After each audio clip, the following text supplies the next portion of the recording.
আসসালামু আলাইকুম। আজকে আমি সিমাই দিয়ে নতুন স্বাদের নতুন রকমের একটা রেসিপি করে দেখাবো।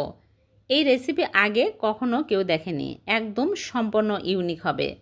খেতে হবে দুর্দান্ত স্বাদের। তাহলে চলুন রেসিপি শুরু করি। প্রথমে নিয়ে নিচ্ছি লাচ্চা সিমাই 1 কাপ। এখানে আমি লাচ্চা সিমাই নিয়েছি। আপনারা যে কোনো সিমাই নিতে পারবেন। তবে লাচ্চা সিমাই নিলে বেশি ভালো হবে। আর বেকিং পাউডার দিয়ে দিচ্ছি 1 চামচ।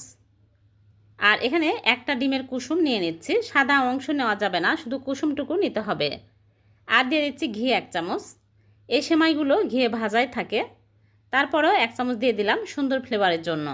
আর কর্নফ্লাওয়ার 1 টেবিল চামচ দিয়ে দিলাম। দিয়ে আমি অল্প অল্প করে লিকুইড দুধ দিয়ে নরম করে মেখে নিব। দুধ আগে জাল করে ঠান্ডা করে তারপরে দিতে হবে। দুধ একটু বেশি লাগবে, যেহেতু সেমাই শুষে নিচ্ছে। অল্প অল্প করে দিয়ে দেখতে হবে কতখানি লাগে। নরম করে মেখে নিতে হবে। এটা যখন আমি বানাতে লাগবো একদম শক্ত হয়ে যাবে।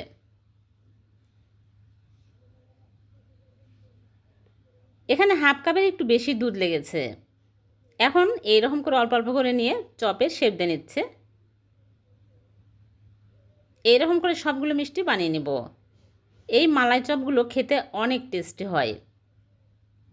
আপনারা বাড়িতে অবশ্যই একদিন বানিয়ে খাবেন, দেখবেন সবাই অনেক মজা করে খাবে আর সবাই অনেক পছন্দ করবে।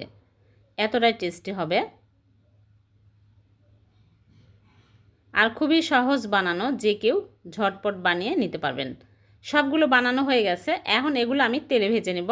আগে থেকে চুলায় প্যানে তেল দিয়ে তেল গরম করে নিয়েছি। এখন একটা একটা করে দিয়ে দিচ্ছি।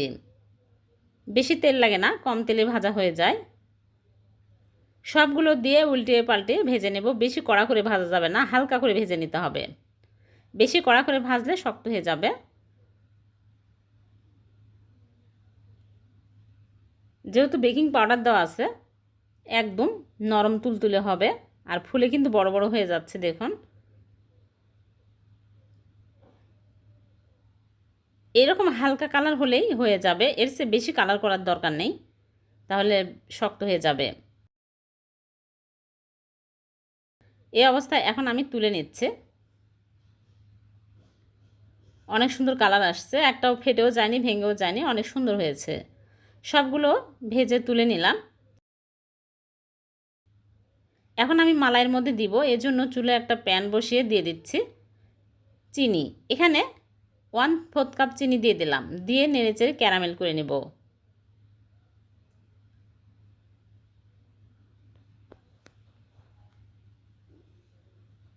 যখন এরকম কালার হবে সাথে সাথে লিকুইড দুধ দিয়ে দিচ্ছে। এখানে ঘন দুধ দিতে হবে, তাহলে খেতে আরও বেশি ভালো লাগবে। এখানে 2 কাপ লিকুইড দুধ দিয়ে দিলাম, একদম ঘন দুধ দিয়েছে। আর 2টা এলাচ দিয়ে দিলাম, 2টা দারচিনির টুকরা দিয়ে বলক তুলে নেব।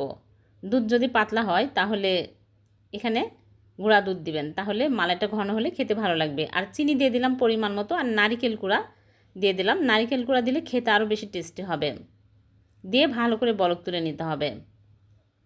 বলক উঠে আসছে। এখন আমি মালাই চপগুলো দিয়ে দিচ্ছি।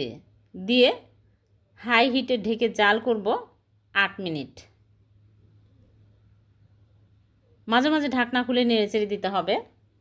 মালাইটা ঘন হয়ে আসছে, তলায় লেগে যেতে পারে। হয়ে গেছে, মালাইটা একদম ঘন হয়ে আসছে আর ফুলে বড় বড় হয়ে গেছে। এখন আমি চুলা থেকে নামিয়ে নিব।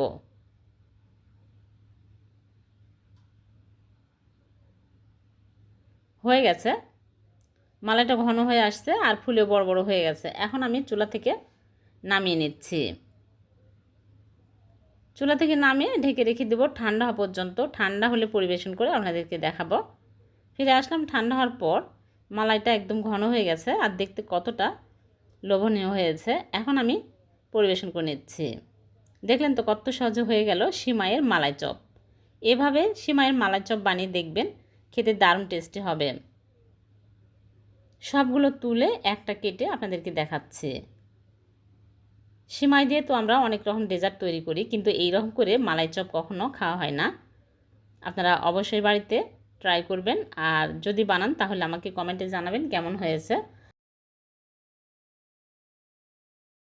সিমাই আর নারিকেলের এই কুড়মুড়ে পিঠা খেতে অসম্ভব মজার হয়, আর মাত্র 10 মিনিটে তৈরি করা যায়। আশা করছি আপনাদের কাছে খুবই ভালো লাগবে। তাহলে চলুন দেখে নেই। প্রথমে চুলায় প্যান বসিয়ে পরিমাণ মতো পানি দিয়ে পানি ফুটিয়ে নিয়েছি। এখন এই ফুটন্ত পানির মধ্যে দিয়ে দিচ্ছি সিমাই। এখানে লাল লম্বা সিমাই নিয়েছি 100 গ্রাম, দিয়ে নেড়েচেড়ে সিদ্ধ করে নিব। একদম সিদ্ধ করে গলিয়ে ফেলা যাবে না, একটু আস্তে আস্তেই থাকবে কিন্তু সিদ্ধ হবে। এরকম অবস্থায় এখন চুলা থেকে নামিয়ে নিব। নামিয়ে একটা স্ট্রেনারে ঢেলে পানি ভালো করে ঝরিয়ে নিতে হবে। পানি থাকা যাবে না। ভালো করে পানি ঝরে নিয়েছে আর ঠান্ডাও হয়ে গেছে। এখন একটা বোলের মধ্যে নিয়ে নিচ্ছি। এখন এর মধ্যে দিয়ে দিচ্ছি চিনি। এখানে 1/4 কাপ চিনি নিয়েছি। চিনি যে যার স্বাদ অনুযায়ী অ্যাড করে নেবেন। এখন আমি এর মধ্যে দিয়ে দিচ্ছি নারিকেল কোড়া 1/2 কাপ। ডিপ ফ্রিজে রাখা ছিল, দলা পেকে আছে, তাতে কোনো সমস্যা নেই। একটা এলাচ আমি থেতো করে দিয়ে দিলাম সুন্দর ফ্লেভারের জন্য। আর দিয়ে দিচ্ছি কর্নফ্লাওয়ার 2 চামচ, লাগলে আরও পরে দিব। সিমাইয়ের মধ্যে যদি পানি থাকে তাহলে বেশি লাগবে কর্নফ্লাওয়ার, আর যদি শুকনো শুকনো হয় তাহলে কম লাগবে। গুঁড়া দুধ 1/4 কাপ দিয়ে ভালো করে মাখিয়ে নিচ্ছি। এখানে আরও 2 টেবিল চামচ কর্নফ্লাওয়ার দিয়ে ভালো করে মাখিয়ে নিচ্ছে। খুবই মজার সিমাইয়ের এই পিঠাগুলো এতটাই টেস্টি হবে আপনারা ভাবতেও পারবেন না। ভালোভাবে মাখা হয়ে গেলে এগুলো আমি ভেজে নেব। আগে থেকেই চুলা প্যানে তেল দিয়ে তেল গরম করে নিয়েছি।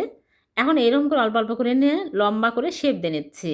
আপনারা যে কোনো রকমেরই শেপ দিতে পারবেন। তেল হাই হিটে গরম করে দিয়ে তারপরে চুলার আঁচ লো আঁচে করে ভাজতে হবে। তাছাড়া যেহেতু সিমাইয়ের পিঠা চট করে পুড়ে যাবে। উল্টিয়ে পাল্টে মুসমুসে করে ভেজে নেব। সকাল বিকালে চায়ের সাথে খেতে পারবেন, আবার মেহমান আসলে ঝটপট মেহমানকে বানিয়ে চায়ের সাথে আপ্যায়ন করা যাবে। নারিকেল, গুঁড়া দুধ সব কিছু মিলে অনেক মজার হয় খেতে। আপনারা বাড়িতে অবশ্যই ট্রাই করবেন। সবগুলো ভেজে তুলে নিলাম। হয়ে গেল সিমাইয়ের মজাদার পিঠা। খেতে দারুণ টেস্টি হয়েছে। একটা ভেঙে দেখাচ্ছি কতটা মজার হয়েছে। এখনও গরম আছে, ঠান্ডার পরে আরও ক্রিস্পি হবে। 1 সপ্তাহ পর্যন্ত রেখে খেতে পারবেন। আবারও দেখা হবে এরকম নতুন কোনো রেসিপিতে। সে পর্যন্ত ভালো থাকবেন, সুস্থ থাকবেন।